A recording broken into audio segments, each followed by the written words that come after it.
e para a salvação, fé e vida do homem, ou é expressamente declarado na Escritura, ou pode ser lógica e claramente deduzido dela. A Escritura nada se acrescentará em tempo algum, nem por novas revelações do Espírito, nem por tradições dos homens. Reconhecemos, entretanto, ser necessária a íntima iluminação do Espírito de Deus para a salvadora compreensão das coisas reveladas na palavra, e que há algumas circunstâncias quanto ao culto de Deus e ao governo da Igreja, comuns às ações e sociedades humanas, as quais têm de ser ordenadas pela luz da natureza e pela prudência cristã, sendo as regras gerais da palavra que sempre devem ser observadas. O breve catecismo, nós estamos na pergunta 2, que regra deu Deus para nos dirigir de maneira de glorificar e gozar? A palavra de Deus, que se acha nas Escrituras do Velho e do Novo Testamento, é a única regra para nos dirigir na maneira de glorificar e gozar.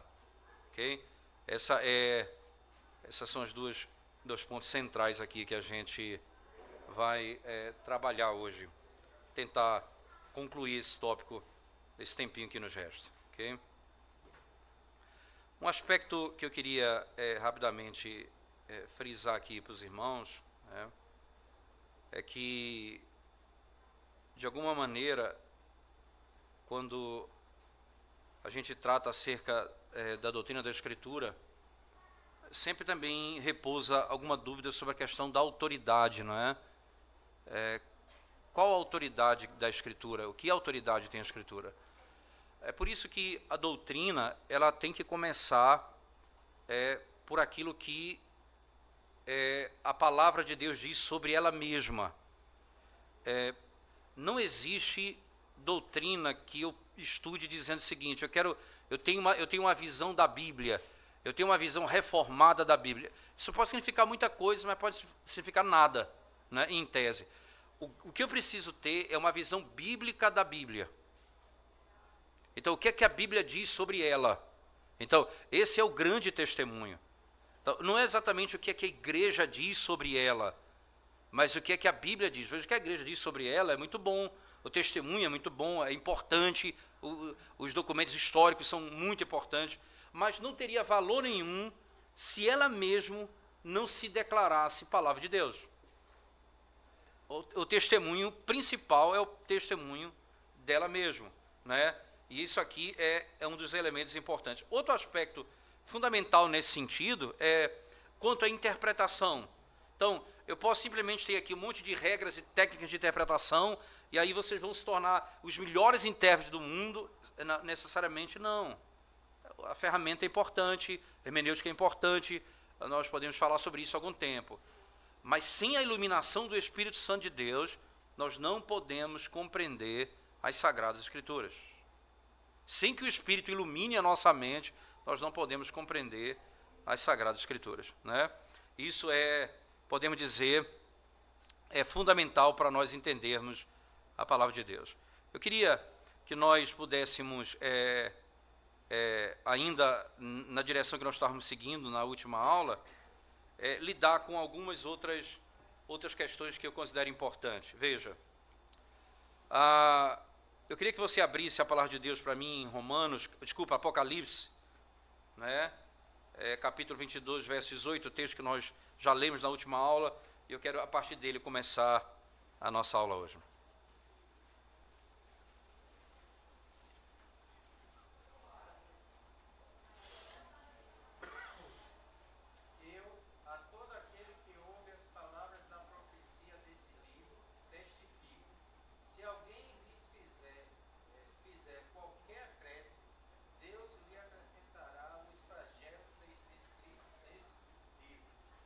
Pronto, então, nós temos uma declaração, veja, nada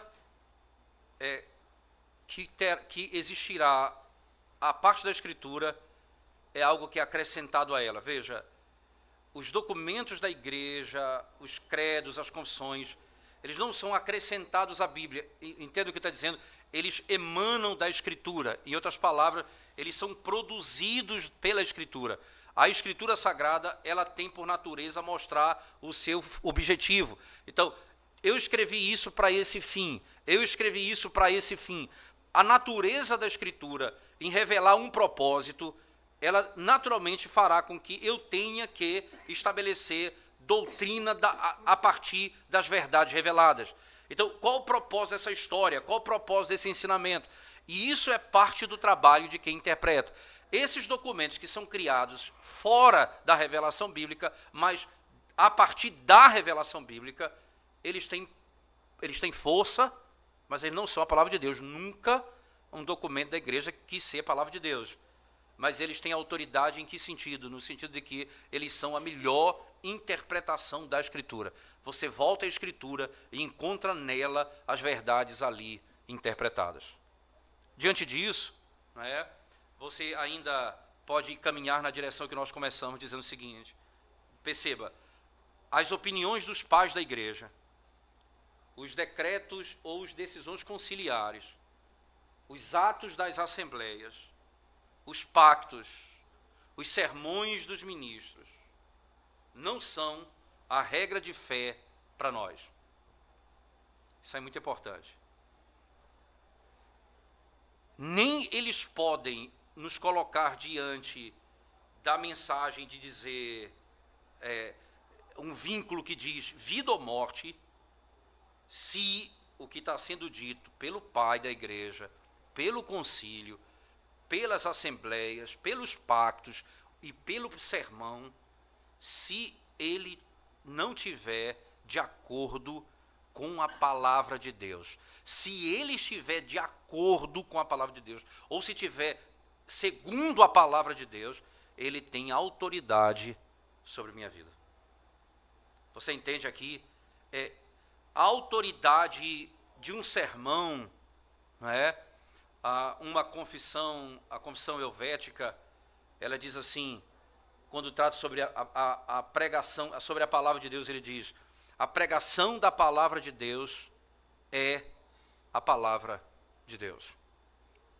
E, em outras palavras, se você prega a palavra e o que você abre as escrituras e o que sai da exposição é o que está escrito na palavra, interpretado pela palavra, isso tem poder de me colocar diante do princípio vida ou morte. Assim como os concílios, os documentos da igreja, se estão de acordo com as escrituras sagradas. Isso é fundamental para a gente, veja, porque somente por meio delas nós somos julgados e examinados, somente por meio da palavra. Se alguma coisa é ensinada que não concorda com a palavra de Deus, ela não pode me julgar, nem pode trazer salvação. Como fonte de autoridade única é a palavra, sendo a palavra a fonte de autoridade única, nada pode ser dito com autoridade salvadora se não vier da própria palavra. Segunda coisa importante quanto a isso: traduções das escrituras na linguagem vulgar. Por exemplo, português, várias versões que nós temos, elas são muito necessárias e são de grande utilidade, né? Como, por exemplo, então, a pessoa que não conhece outra língua poderia ler senão na sua própria língua, se não fosse traduzido para a língua deles? É por meio dessas traduções que a Babilônia, usando a linguagem dos reformadores, né, e dos puritanos posteriormente, que a Babel do papado, né, foi derrubada, que a torre de Babel do papado foi derrubada. Foi por meio da palavra sendo entregue na mão de todos os homens que caiu a torre da Igreja Católica Romana. Ele diz mais ainda, né, foi por isso também, e é interessante porque faz com que os papistas tornaram-se inimigos das Escrituras Sagradas. É tão claro que eles são contrários, na época, à tradução da Bíblia para a língua do povo. Eles vão partir para cima com toda a veemência. Nós devemos, nós podemos bendizer ao Senhor pela capacidade dos homens de aprender, né? E pelo qual a tradução foi feita, e esses homens que aprenderam outras línguas podem traduzir para outra língua, para a sua língua, a Bíblia e a palavra de Deus, né? E eles podem ouvir os profetas, os santos do Antigo e do Novo Testamento falando na sua própria língua, na sua própria casa, ouvindo a voz de Deus. Nesse sentido, né, a autoridade é a palavra, a tradução, ela tem essa condição de ser a palavra na língua do povo, mas é importante dizer que os conflitos doutrinários não são resolvidos na tradução vernacular ou na linguagem vulgar, na linguagem do povo. Os conflitos teológicos são resolvidos na língua original, seja hebraico, grego ou aramaico, como parte do Antigo Testamento foi escrito. Isso é princípio fundamental, né? Então, o debate, a complexidade de uma doutrina deve ser discutida e tratado especialmente dentro da linguagem em que ela foi escrita primeiramente. Se, obviamente, na tradução não puder se resolver por ela mesma. Se a tradução não for tão clara, é necessário que alguém, por meio do conhecimento das línguas originais, possa fazer. Terceira inferência, né? Isso nos dá de maneira clara a certeza de que nós devemos abominar o papismo, né? Que quase em cada ponto, né, eles, de certa maneira, né, eles lançam pó e fumaça para encobrir as Escrituras. Em cada lugar, em cada momento, eles tentam lançar ações e praticar coisas que trazem uma cortina de fumaça para que as pessoas não vejam a palavra de Deus e contemplem outras coisas que procedem deles. O papista vai negar a necessidade de tradução, por exemplo. Não permitirá que as pessoas leiam a Bíblia livremente, né? Vão querer que eles vivam no obscurantismo. Vão acusar a Bíblia de imperfeição e as suas traduções. Interessante. É interessante porque eu lembro quando era estudante aqui do seminário, e na minha época, não é como a época de hoje em que você tem muitas traduções para o português de obras extraordinárias. Na minha época não se tinha nenhuma tradução, praticamente nenhuma, de bons livros em português. A nossa literatura era toda católica romana, isto é, das edições paulinas. Se você não lesse inglês, você não tinha acesso a nada. A sua leitura era das edições paulinas, era na minha época de estudante, era assim. E eu lembro muito bem que os livros das edições paulinas, na sua quase totalidade, eles eram inimigos da Escritura Sagrada. Eles, devagarinho, todo o tempo, e o solapando a autoridade da Bíblia, sempre falando de erros, de tradições erradas, conceito errado. Um dia, lendo um texto de um desses católicos sobre Gênesis, ele disse, dizendo que a narrativa da criação era um mito, né? Aí, no meio daquela confusão todinha mitológica, que confusão vem lá, vem cá, aí ele vai para Gênesis 3,15, nascerá da mulher aquele que vai esmagar a cabeça da serpente. Ele disse, isso aqui é Maria Madalena. Eu disse, não é mito mais, não.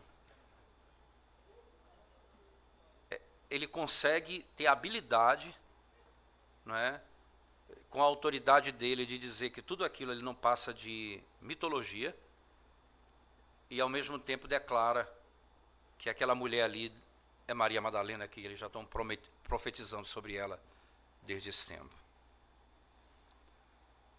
Um outro ponto que precisa ser dito, irmãos, é que quando eles fazem isso, eles blasfemam contra Deus e contra a sua palavra, porque eles acrescentam a palavra às suas próprias tradições. Quarto ponto, né? Isso também vai nos fazer detestar os Quakers. Vou chamar aqui dos Quakers, né? Importante porque eles acenderam a luz dentro deles mesmos. Não é a consciência deles, não, que eu estou falando, né? É o Espírito sem Escritura. É uma ação do Espírito revelando coisas a eles, particularmente a parte da Bíblia. É o tipo de nova revelação onde eles colocam o Espírito contra a Escritura. Eles põem em oposição aquilo que Deus uniu, que é unido pelo próprio ser de Deus, o Espírito Santo e a própria palavra. O que é que eles vão fazer? Eles vão separar, colocar um contra o outro. O Espírito começa a revelar coisas à parte da palavra. Isso naquela época, né? Thomas Boston vai dizer: a luz que eles tinham dentro deles não era outra coisa senão trevas. E o Espírito era o espírito de escuridão e desilusão. Ele diz, eles seguiam os seus próprios pensamentos. Ele diz, os Quakers, eles são perigosos porque eles viram de cabeça para baixo o fundamento da verdadeira religião, que é a revelação. Sem revelação, não há verdadeira religião. O que é que eles ensinam? Uma revelação paralela. O Espírito falando particularmente com eles. Sem as Escrituras Sagradas, sem a Palavra de Deus, né, você podia questionar alguma coisa, mas com a Bíblia, eles ainda não tinham a palavra como final, eles buscavam uma outra revelação à parte da Escritura Sagrada.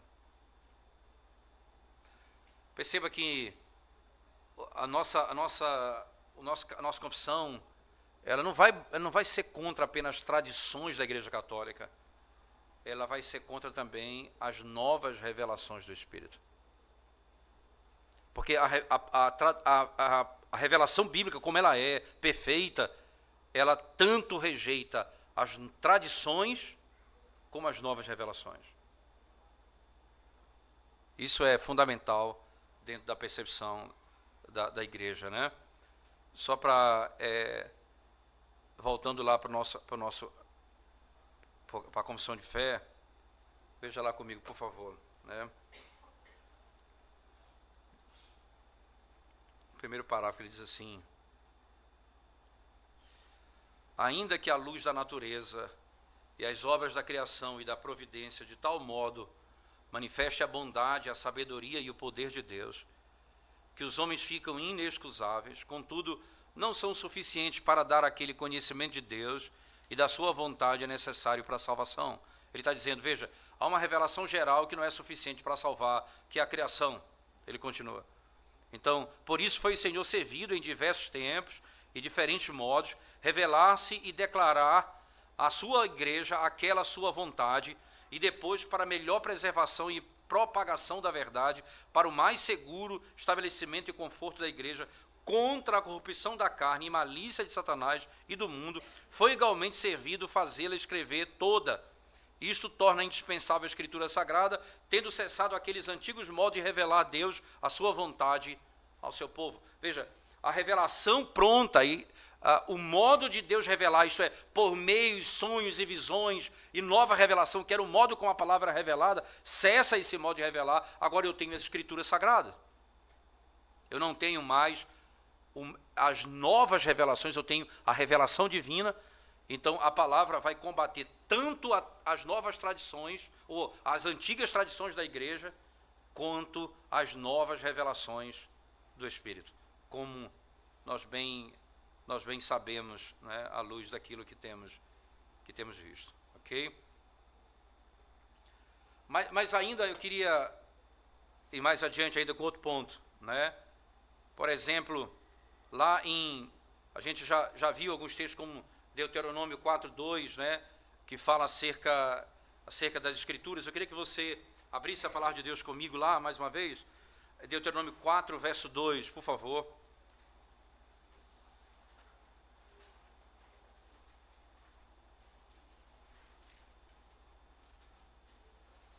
Nada acrescentareis à palavra que vos mando, nem diminuireis dela, para que guardeis os mandamentos do Senhor vosso Deus, que eu vos mando. É o 2, né?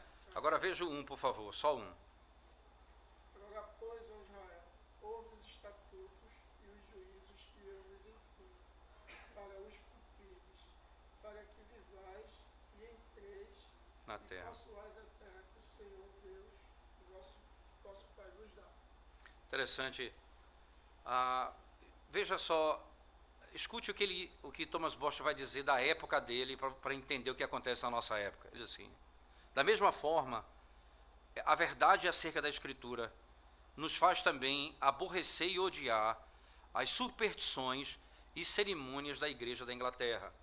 Ele diz, em que, pelo fato de que eles corromperam o culto a Deus, rejeitando a simplicidade do Evangelho, não é, de Deus, e regulando a sua adoração de muitas maneiras, não pela Escritura, mas por suas imaginações. Aí ele continua, veja, batizar com água é um mandamento de Cristo, não é verdade? Aí ele continua, mas adicionar o sinal da cruz ao batismo foi ordenado por Cristo? Ele pergunta. Eles vão adicionando ao que Deus ordenou. Ele continua, Cristo instituiu o sacramento da ceia do Senhor. Mas quem foi que adicionou o ajoelhar-se como postura diante da mesa para receber o sacramento? O que nós temos para dizer isso? Por que eu me ajoelho para receber? Ele acrescenta a uma ordem bíblica. O Senhor diz como deve ser feito, ele vai e acrescenta a ordem bíblica. Ele continua, não é? O dia do Senhor é uma instituição divina, não é? Mas ele pergunta, e essas inúmeras datas cerimoniais religiosas que eles acrescentaram, quem deu? Quem inventou? Quem criou? Ele pergunta. Dia do santo tal, dia tal, quem foi que criou isso para a igreja? A ponto de nós sermos obrigados agora a reconhecer esse calendário como um culto até. Você entende aonde mora a nossa questão? Por exemplo, nós estamos chegando já e vai começar a discussão de novo, vai começar as tretas de Facebook, né? Então, agora, daqui em diante, começa a confusão de Natal. Contra Natal, a favor de Natal, confusão grande no Facebook. Não é? Quem já brigou o suficiente com a família nesse ano, por causa de política, é bom você esquecer o negócio de Natal, porque é a chance que você tem de trazer a família de volta agora, senão nunca mais você traz ninguém para dentro da sua casa. Agora, preste atenção. Por que a nossa igreja local, a gente não celebra o Natal? Aqui no culto, entende? No culto público. Assim, nós vamos agora no culto, vamos ter o Natal. Por que a gente não celebra? Porque a gente só tem uma ordem da parte de Deus. O dia do Senhor é a santa convocação para adorá-lo. Os outros dias não há nenhuma outra data ordenada pelo Senhor para isso. Esse é um ponto central e fundamental pelo qual a igreja não faz. Ponto. Agora, preste atenção num detalhe. Isso não significa dizer que na cultura que nós temos aí, as pessoas vão, por exemplo, na sua casa fazer um jantar de Natal, convidar os amigos, sei lá o que vai fazer. A igreja, se é cultura, não tem problema, eu não vou entrar no mérito. Eu não acho que você tem que ter, eu não acho que a igreja vai ter árvore de Natal, essas coisas, bobagem de Papai Noel. Eu não entraria no mérito disso. Eu não acho que isso é uma coisa correta. Mas o meu ponto aqui a cultura é uma coisa, eu não posso imprimir na igreja a prática da cultura, ou aquilo que é determinado até mesmo pela igreja católica. Isso não é não é ordenado por Deus, e por não ser ordenado por Deus, nós não somos obrigados a fazer. É por essa razão que a igreja da Inglaterra começou a se tornar o que se tornou, e que a igreja católica se tornou o que se tornou, adicionando coisas que Deus não ordenou. Datas e datas e datas e datas. Interessante porque parece bobagem, mas o que eles estão dizendo ao adicionar, a Escritura é imperfeita. E tudo que Deus nos entregou é insuficiente, porque nós temos de descobrir outras coisas para aplicar na igreja e no culto que Deus não ordenou. Nós criamos outras coisas que Deus não mandou. Você entende onde chega a nossa discussão? A Escritura é imperfeita. A palavra de Deus é imperfeita. E o que ele nos deu é insuficiente. Esse é o ponto final. Lembra da primeira pergunta do catecismo? Qual o fim principal do homem? Glorificar a Deus e gozá-lo. Qual foi o meio que Deus deu para nós fazermos isso, irmãos? As Escrituras Sagradas do Antigo e Novo Testamento, o meio que Ele nos deu pelo qual nós devemos glorificar e gozá-lo. Agora, veja, a resposta ficaria incompleta. Não as Escrituras mais as invenções da igreja. Eu vou glorificar a Deus não só com o que a Escritura diz, com as coisas que nós vamos acrescentando ano a ano. Nós aprendemos a glorificar a Deus a partir daí. Interessante. Alguém diz assim, é tão simples o culto, não é? Mas eles precisam ir mais, eles precisam aprofundar mais. Precisam queimar as suas pestanas para descobrir a melhor maneira de adorar. Não esqueça que Deus tem um zelo especial pelo seu culto. E que é o zelo pelo seu culto que nos concede a vitória contra todos os nossos inimigos. Você pode ter certeza disso, irmãos. É o zelo pelo culto ao Senhor a vitória contra todos os nossos inimigos. Se adoramos a Deus como Ele nos ensina na sua palavra. Ora, um outro ponto importante que podemos acrescentar ainda, não é? Entendendo a palavra acrescentar aqui no bom sentido, né? Que ser exortado para o estudo da Santa Escritura deve ser outra inferência direta. Se a Escritura ela é tudo isso que nós estamos falando, ela é suficiente, ela é perfeita, ela muda o meu coração, não é? Nada pode ser acrescentado a ela. Ela é suficiente em todas as áreas da minha vida. A pergunta e a questão é, ela é isso, tudo isso e muito mais em relação a isso.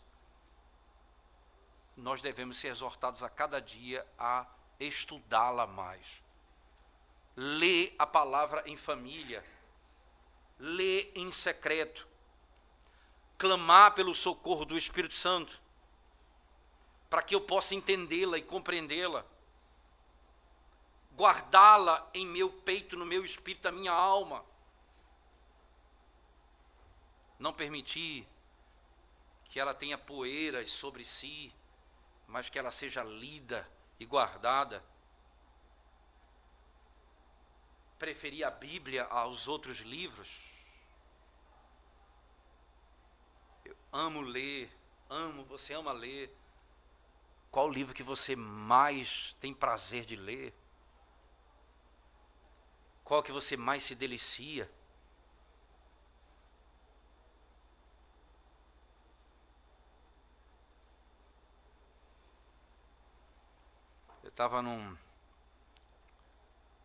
Eu fui ali num salão de beleza. Impressionante isso, viu? Acho que vocês não notaram, mas eu estive lá. Aí... porque ele só corta o cabelo, não embeleza a gente, ele só faz cortar o cabelo. E tinha um cidadão lá, junto conosco, que ele, depois do meio da conversa, eu soube que ele era crente. E ele disse, eu não conhecia nada de política, mas nessa eleição, meu amigo, eu aprendi tanta coisa de política, li tudo que você possa imaginar de política. Acho que foi um fenômeno isso mesmo. Muita gente leu tanta coisa. Nunca vi na minha vida um negócio desse.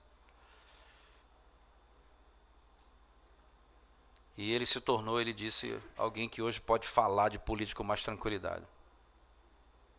Mas uma coisa é interessante, sabe?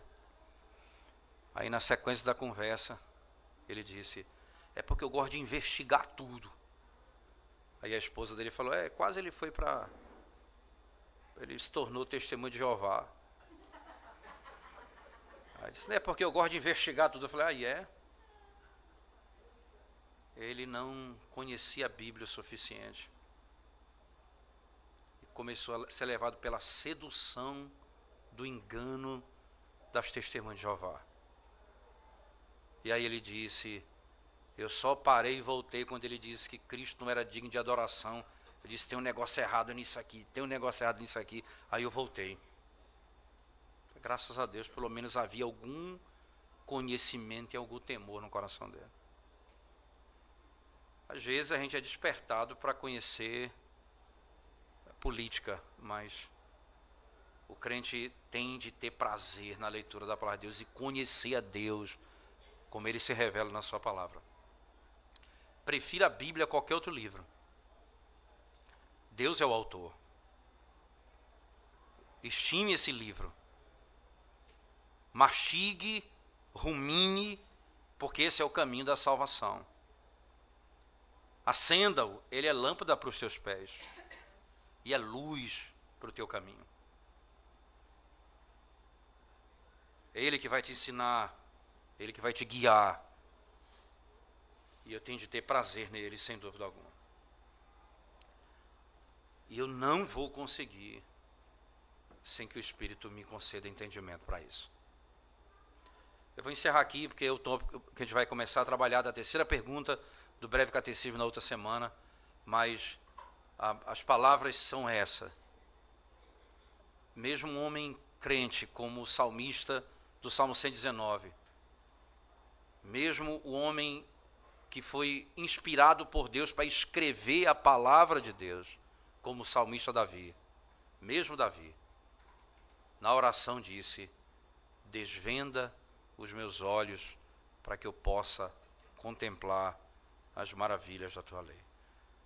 Ele sabe que sem o Espírito de Deus, sem a graça de Deus, sem que Deus desvende os seus olhos, ele não vai conseguir adentrar as profundezas da glória do Evangelho nas Escrituras Sagradas. Próxima semana, se Deus permitir, a gente vai começar falando sobre o escopo das Escrituras Sagradas. Qual o escopo? Que é a terceira pergunta do breve catecismo, né? E a gente, só lendo aqui a pergunta, né, para a gente encerrar, a terceira pergunta diz assim, né, especificamente, qual é a coisa principal que as Escrituras nos ensinam? Costumo dizer, qual o escopo das Escrituras? Qual é a coisa principal que as Escrituras nos ensinam? A resposta, a coisa principal que as Escrituras nos ensinam é que o homem deve, o que o homem deve crer acerca de Deus, o dever que Deus requer do homem. Em outras palavras, o que eu devo crer e o que eu devo fazer. É isso o escopo das Escrituras. Nós vamos voltar a esse tema a partir da terceira pergunta em diante, ainda trabalhando sobre Escritura, mas agora falando do seu conteúdo como um todo. Vamos tratar isso a partir da próxima semana, se Deus permitir. Alguma pergunta, alguma dúvida, irmãos? Nenhuma? Acho que tem, porque eu estou com fome, né? Vamos